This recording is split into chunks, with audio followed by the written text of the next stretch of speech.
Alright, be honest with me. Have you ever heard of Bob Chappuis? Chances are that you haven't, but you really should know who he was. Chappuis, not pronounced Chappuis like in French, but good old American Chappuis, was an incredible player. He was one of the original three-tool superstars that dominated in the single-wing era.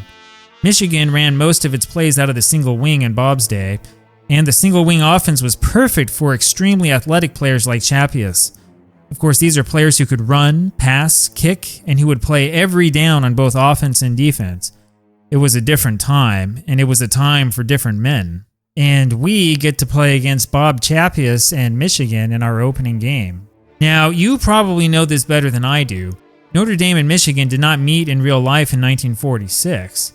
This was part of the fourth hiatus of the rivalry. The two teams met in 1943 and then did not meet again until 1978.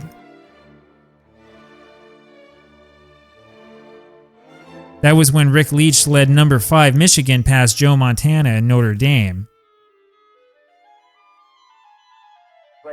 It's Smith deep and Davis close. Ricky Leach is back and he's going to throw downfield to Clayton. He catches it and it's a touchdown! Of course, it would have been interesting if the two teams had met in 1947 when both were undefeated.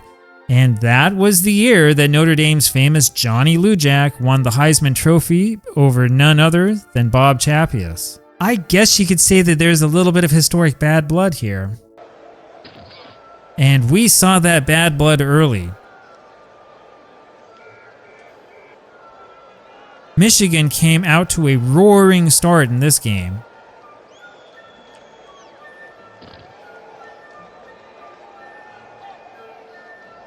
It was a 59-yard touchdown pass from Chappuis to Len Ford that put Michigan on the board.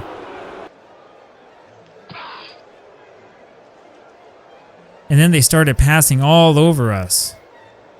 Alright, this had me wondering about the play calling, so I looked up a couple things. First off, I've got to comment on the bizarre schedule Michigan had in 1946. Michigan only played 2 road games all season. Now, I know that sort of thing happened in the 1920s and earlier, but I was really surprised to encounter this in a post-World War II college football season. Anyway, Michigan's first game was at home against Indiana in front of over 70,000 people. The Wolverines won easily 21-0. Interestingly, though, Indiana attempted more passes than Michigan in that game. Indiana had 12 completions out of 30 attempts for 172 yards. Indiana racked up 13 first downs and didn't score a single point. It was all in a losing effort. In other words, I don't think it was so realistic for Michigan to pass on consecutive downs like the computer was doing, but what was I going to do about it? I mean, there's nothing I could do to stop it. We were fortunate to stop them on 4th and 10 from the 33. Now, if you're wondering why they didn't kick a field goal, you need to watch more clips from 1946. Field goal kicking wasn't exactly well developed at that time. But, unfortunately for us, our running game completely stalled. Now, we couldn't gain yardage at all in this game.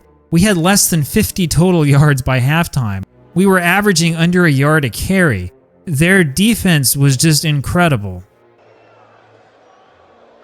But we were fortunate to recover a big fumble a few minutes before the half. And then Johnny Lujack converted a big 4th down and short. And then the running game finally went somewhere. Terry Brennan scored our first touchdown of the season. But the good feelings didn't last very long. I made sure to key Chappuis, their biggest threat. And it was none other than Bob Chappuis who ran the ball all over our defense, scoring a touchdown only 1 play after ours. While our offense stalled, they passed all over us, looking to add yet another score before the second half. They did get close enough to attempt a field goal, but we blocked it. And so we went into halftime down 14-7. Alright, before we go any further, I do need to tell you a little bit more about Bob Chappuis. Not only was he a great football hero, he was also really a war hero. Chappuis fought in World War II like so many other athletes. However, Bob legitimately fought in the war. He didn't have one of those photo-op wars, that's for sure. Chappuis wound up part of the Army Air Forces. He flew 21 missions in B-25 bombers in the European theater. One day in February 1945, his aircraft was shot down over Lombardy in northern Italy. Chappuis and 2 other crew members parachuted successfully from the plane before it crashed, and they were hid by a family of Italian partisans. Now, the crazy thing is that Chappuis almost didn't live to play another game of football. There's a really interesting story that gets repeated about Chappuis being smuggled by the Italian family. Legend has it that they walked right past a Nazi sentry without being discovered. Now, discovery would have meant death for him and his 2 crewmates, as well as for that family that protected them. Okay, I've got no idea how they managed that. Apparently, they dressed Chappuis up to look like an Italian peasant, but I mean, the guy was massive.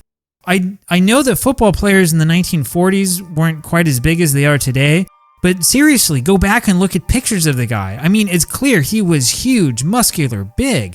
How did they manage to hide him in plain sight? So we're not talking about your average sports hero here. No wonder he's running the ball all over us. Anyway, I started to mix things up a bit in the second half. After experimenting, I discovered that going into a 5-3 stack on defense using a single zone defensive back shut down their passing game. Jim Mello came up with a huge interception here, for example. But our offense kept stalling.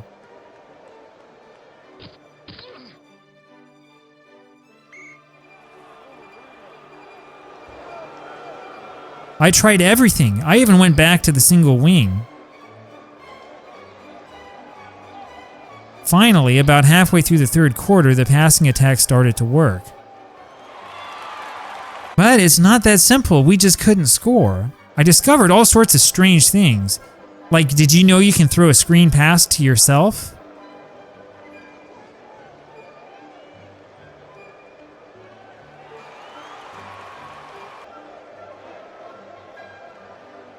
But Lujack fumbled.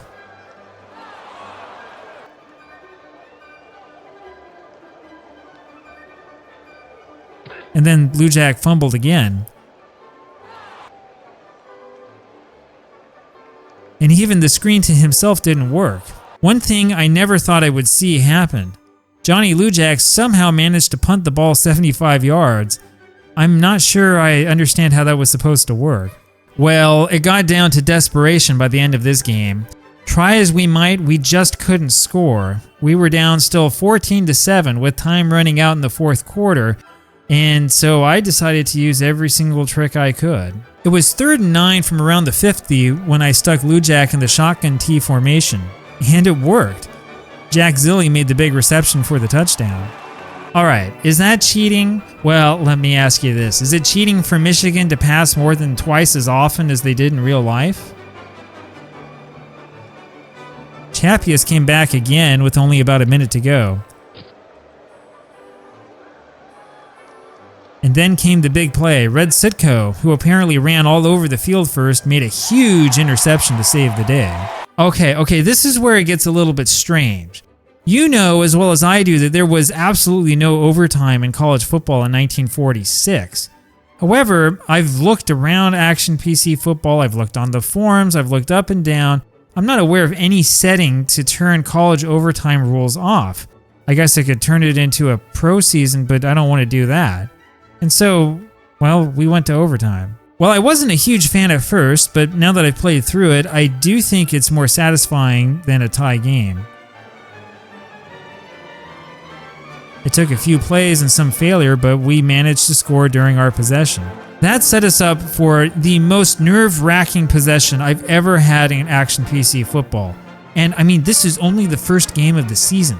We went back into that 5-3 stack. I didn't think they could beat it. They failed on first down.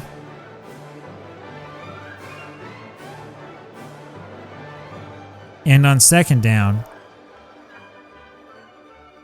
We stopped them again on third.